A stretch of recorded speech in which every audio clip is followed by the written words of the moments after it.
so sana ye se de bia oh na sa we atade colors ya em say can anime colors cross you me who blue what I say and I me who violet kakra na me who brown kakra nso wom and I me who yellow enso wom and I me say who me nyina wo ma che say utu atade na colorful what I say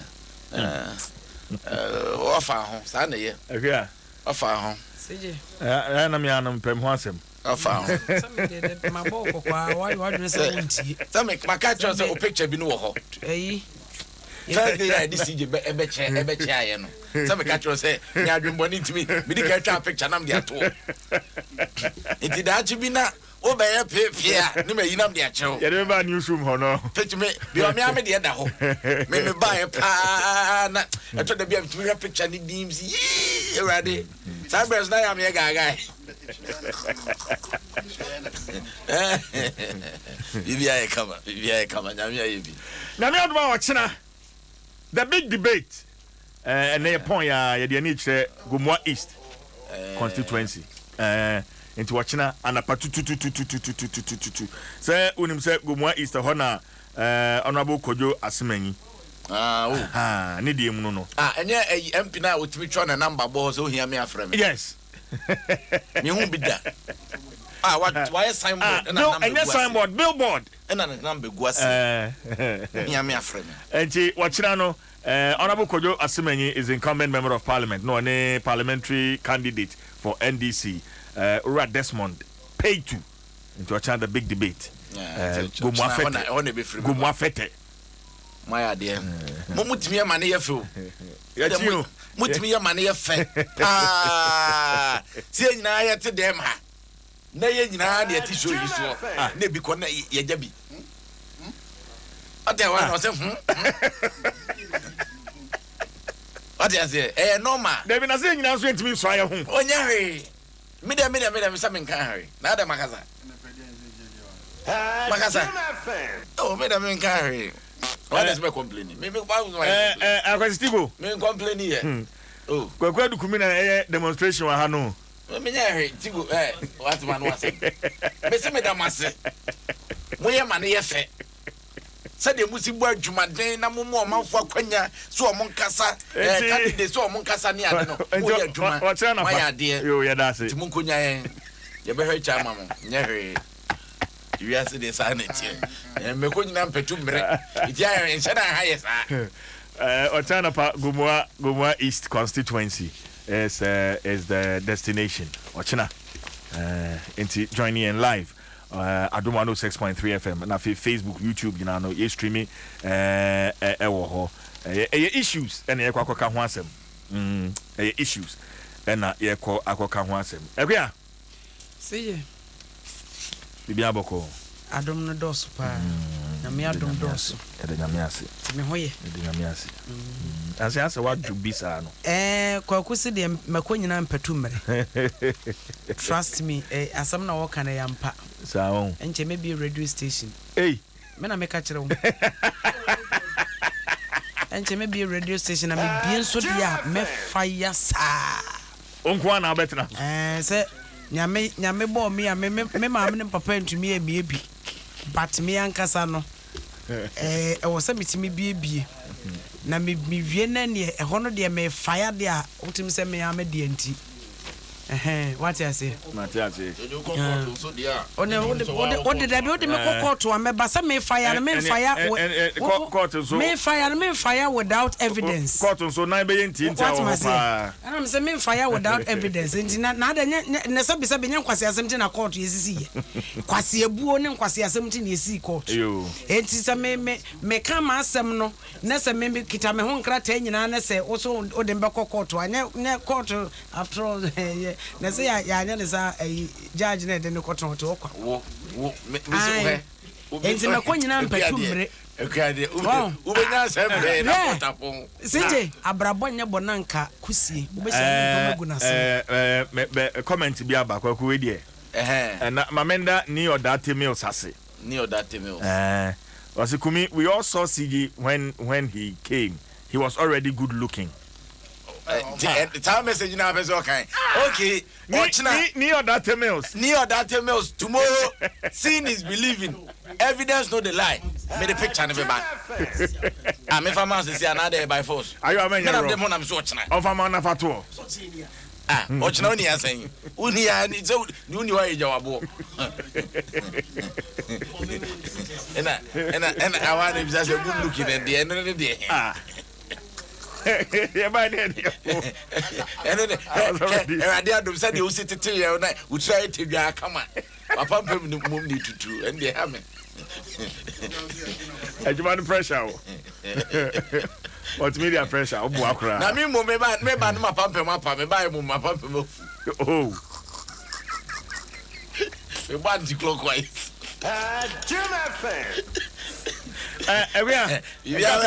They're not a crowd. Ghanaian time from Ghanaian times. Ghanaian times here, Kitami,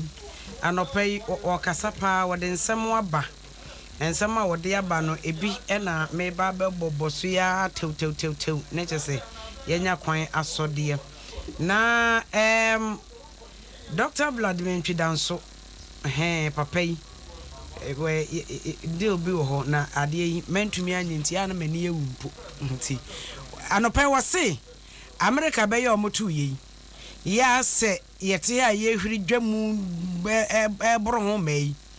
en sesa ene Ghana yonko fa no kwan bia so efri se wo mo no wo mo your man a wo mo foreign policy no eda ho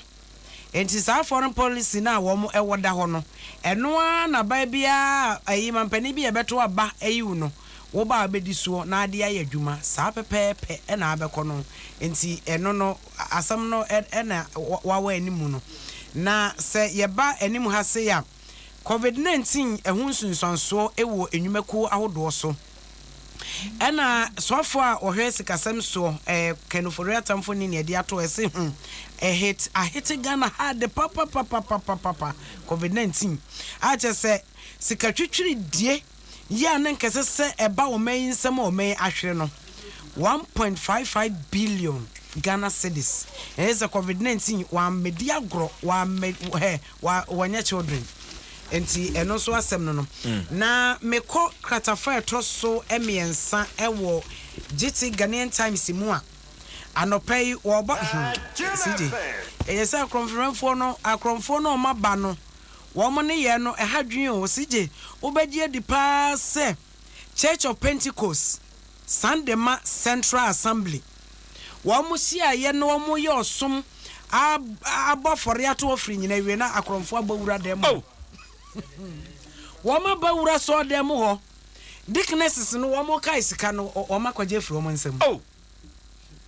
ane even radio ensura ane de nipa mfere nyame mpo na katum wo a wotu esu wo radio akromfo na bawura Pentecost so dem ho e wo Sandema Pentecost Central ofri woma to nyina woma kwa akwaje elder ena wode a presiding elder ya wo assembly no mu Francis Ayukambe apenam ena wode asemi atudwa se ne aduro no pa we yenko ye ne man ena nipa aposifo mienu ya wo mo nso pamu wo atifido mantem wo mo nso so nipa bi koto hye wo mo so no Ghanaian Times e de ho asem aba betudwa e wo ha sei ena abantie ya obo ase brono friend simple abompe neno ono so apie ayi Ghanaian Times katafa eto so emiensa ya kan pen drive so ya kan pen one drive pen drive yeah pen drive with me right to na pen drive hin ira pen drive with me e crowd ya kan de ya kan be ma so no ya to pone free ono and ono so be pie Ghanaian Times ne wonsam na be pie Ghanaian Times mu a aposifo ekura ne peche den ya yede no ekro na katafa to so edu emienu na Ghana Medical Association esade atodwa se anhwe ya seje wo se anhwe ya lockdown be sa babiem eno di twam hwe ni pani brabre kra yede te Ghana mo no smas mo yenhye social distance mo yenye se be ya lockdown no de ba ha adwin enye yisa ayo amboa lockdown ba sabre mu pa de na lockdown ba so wo bebe adwuma na lockdown ba be kam okwan bi so kwan bi so be kam ya so den it's lockdown no de me mum de sije mesra mo masa ase bi wa amaka na mama enye mpai bo ne yedi tu corona asiu asa me de kwankase mo mpa ye me se yenni so kwankase mankase mo mpa me se social distancing yenye yensa yenhohoro na yenhye nose mask no mankase mo mpa ye na mo lockdown no de se mo me ntimi enni so pa na se ba duabo bebe enra wote ensema yi reporters ko abontina omanfo ni bi kan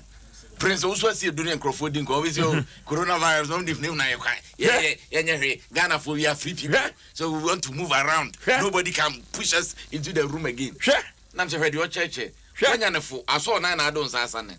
sanka wo man bi ti say kan so na nipa be say 20,000 gu abonte na be sorry funda kasi so na manfo guguma ko ni be da ho kwakoi na wo hwese amanwefo no de no so aye kɔbɔɔso no wo mo no so say obi antumi nkase enya political campaign enye obi antumi emfa ne sense so say campaign na yefra ase enti na aye covid na yedi yenim ebi ana ye ne a because wo mo point ni bi ne say enipa ko market enipa ko asori enti na wo hwese de campaign ni a mu ye se de enipa bebo peso ya ye kwa so de ma sa ne ye te wo asol dem wo sa ne ya ne yete wo yetata so sa market wo yetata so sa mo se yem fanhye wo na yen so na mabonten so se yem fanhye entie de do ba ten do kwa ten de benya si lockdown na na beba de ayi de by December kwaku de ne kra wo no eno so de nka bayero by December de ayi de kwaku adu krata be ne kra wo o kasa mo okay daily graphic me fantoaso Ado wa me paper nana say me refi na daily graphic ne what is some about daily graphic see you maku nwotwe a ya aban dia state owned enterprises wo musika se me nkoyi kra e je say the aban so abemo mu bail out aban betwa sika botre no de asoma se ne se de be ya wo mu betumi atu o madwuma efo ka na tumi abo ama bibia tumi akoye we your sofo a wono the risk asem so ka no furi ata e na ode won sem ba ye na enwuma ko ni bi ni metro mass transit so na intercity STC metro mass for the omu hia mo papa e na DVLA wo mu nyina aban so ba be so masene na tumi abo ama bibia tumi akoye esanse wo hwema ekankwa na omubo ekankwa na omubo aleka ne yemfro ekankwa na omubo ekuya the graphic economic enti no aban si jenso te a wo se metro mass ye omo brapa omo hia mo ka ne yemfro omo hia mo ya fro metimi akomanim na yenko Hebrews na ya be cost 500 na ana yenko equins ya be cost 500 ya be call ifra ne yenko equinstenses na ayi wo swafo a wo no ene hwepom de won sanso kwaku adwuma manu ne nei wo de sema to dwa kwaku adwuma manu a wo freedom ma ne yakodom ahene 20th anniversary pa wona boyire ewurade ngunam kwa bia ma me bo ma yen sete de am to ne besi utiri ma so we am ewurade enkwan ko yi enkwan pia pa na ye fasting Mr. na ye fasting ya bako na ona mo no de sema baba to dwa wo say aban any universities ahodo ne labs ahodo mo kom obum wo mo ye research na research ne betimi aboa ama covid-19 ye behu ba bie betutu ana mo besie sade ye betimi aboa ama yare no so ai na adwere so o ma ne homne so kra wontimi esanse ya da ye ho so dada na ore anso opanyini domelevu enhwemu abeto monte ne say ya say e free ayi 2017 January ediba besi afi wei Jumbo someno one ni pensi e ka no ne deputy sinsi e ka no akwantu omutu ye nko a enwo ka e 3.3 million Ghana cedis and the Obokrata Daily Graphic and then never dear Bonsaka is Simbika when we are Daily Guide, the Obokrata, one also at the chairman Freddie Blay and Fonny Ababetuha, wo 2 Ghana 4 or say, no smas no Yamamodia see a beshen ready a yasim here, papa, yenina, yano dem be, Sababy Eka Kono, as they say, in an edge, Emmanuel J was say, Germany, Omote lockdown, Italy, Miami Bibre, one more at lockdown mu, and near the entire can of Sano say a Tiana, yes, ready agrono, a yanibresem or minor, yeshe, na yenya de sasa ye, and sana boneno. Ebiasa abetu yebim enti chama Freddie Blay eka say Freddie Blay tuyefo enti yentie na yenyina yeni so saa pepepe na owura asenso so na ejina mo bantama sese no bantama asenso de boache bantama asenso o say shoemakers wo asenso boa wo papa wo bantama bese shoemakers bese ni paduasa waso masana wo boa wo ontrete na kwabam na nkoso enye kese na afei emfasode bebremua emra na Daily Guide anope wo saba mane wo se kane pani ana wada cocoa board opuni Steven opuni wo chese na sene no gusu a ekoso a na wasan contract na wasan no na ye $19.9 million na sa contract no na say ye dia beto dia sem certificate ye raise ye edema sa contract say na ye fake na aspa eno so dancing ya woko ye de ho ansem akotu edwa free SHS nso na enei na ba vice president Ebaumia Ekasei was say abeboa ama ema esukukro emu apeja papa free SHS adwuma abenti anopen Daily Guide the Obokrata ensema odenam ebi na mabobo oboso no Yafa Chronicle the Obokrata Dwaso Chronicle ene neyi wode ababeto montren etubra ne bia ye che ye wotemapoto emra no obi di free amanone eba na wode fra no ma aya se ne ntade abo ba be hye ne ade ne yesi etubra ne enyagro etubra ne mako 436 ana empanyfo ache ne yesi serial number wo hu nyina dakua ya pepa serial number no wo bia pepa serial number ni nyina dade free ho ache se wuntimi nkyere say bia ne number ni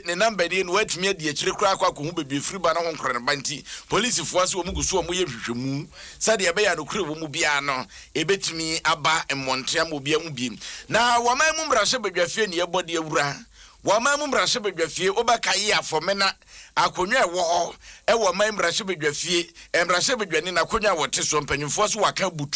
waka butu ya ni nyina da enese panyine ne se wapaw no ho achi efrem pipia manyuko se wakokontokore pipia manyuko panyimfo ete asem no mo ne panyine kasa ya wante ase eno mo tworo krata de ko mrahye badwafie ena mrahye badwafo se aha sade no masi kwande ba bia wo so wode to so hwe no wode to ne ne panyine ya roka wafo abeti wakonwa no ya ka butunya de abem obi atena so ena nipa bi ba monte se debi enya de a o mrahye badwafo mo kwai se wo mutumi esa so obi betumi esa age se high court nemom chame hina wo mamum mrahye badwafie waba monten wadesma ba betu dwo panyini maikokwe se wo mo wo hu tumi wo ho kwan so omu betumi apam mrahye badwani na akonwa no maka butu wo maye ene de Obokrata the Chronicle ensembika we ho ene wode abana Chronicle say assembly members obeka mapanyina da John Dramani Mahama so oba nene busumi bia krodon na dem oba betuo mo ka yes assembly members ni bisi opanyina no mo nyini wo mo nyini nensem na wo Canada da kra opeso ofo mo fanfu what you say opeso ya na o mato aba e de ama no afi wo motoma ne wie ne duru ne yere na ne so akofa ntwense ne de aba etie ne de Obokrata the Chronicle ne de aba Republic Press ensusu enie enra General Mosquito Friends and Chofo nhyiamu ewo maimu ena wode ensem bebre tu dwa sesei ne ekoso ewo special hospital era Martinamedu ene kane mampani John Dramani Mahama wotu Franka ma NDC ntem we eka ejapadil we susu eka airbus na ne wetuma we nu yato ama we nanmu ena enra Owura Johnson ese edun ketia Friends and Chofo nhyiamu wode tu dwa se na den kwa kufu ado aban ejapan sensem ye ba esa be yanko obetimi asechire nsam no aka na obeti second of oriata so afo hwesi kasam so wo pa kwan bi de no afa so no hwe ba bi omde ne nam ena esi omde abubu ne nam ana ene nam ayi bus ne ho enkro ne ba ene wo keka ekro eno ena no pay ensanchofo hye mu enu a wo frɛ ye no ena Republic Press enso edi mu nsem bi ababeto dwa na achema cross so ehene na ekasa ye so ye owura Canada Japan ya abo bebu no Ghana hase no wo so obia discipline no nkyere no sabi nyansa da wo ya sedi obesi bua no me am across chief threatens to beat Canada Japan. Oh me who say when social media say am dem say also you no be the link be sending me but now say bloggers on go say I will beat Canada Japan across chief threatens. Also so do you obesi em say am hwe phone no na me fan toto na so onya kwala sa wani wakọ na ni fie mu ko ni obo nchense yanka senti sa fight trade dem nya ya nka ayi kanechi we ayi sports complex ono ye bie mu bukum ne konto kwa se ho na ayi bastibu ayi powers no e ho anso na ayi debi bastibu bukum banku ne di kan bu IT powers. David, they wouldn't say the entire me cry me pay a Kanishi a sports complex. No say executives kakra woman. Executive kakra woman tea. I want to say, can you nana and Timu be Nana say honorable Canada Japan, why then? I'm so was second a Kasama Ibia one. Sa said the name, no, and then I just say, Nana. Ojino ho nana kwabena furi ikromu edo okromu ede bade okromu da amanim but hold azanto kwa mi nyame hwepa bravu unya no ahe akompre ko de sa no ejine ni so braku yenko aka mu 2 minutes na ne mama fa the new crusading guide mfanto aso na the new crusading guide obokrata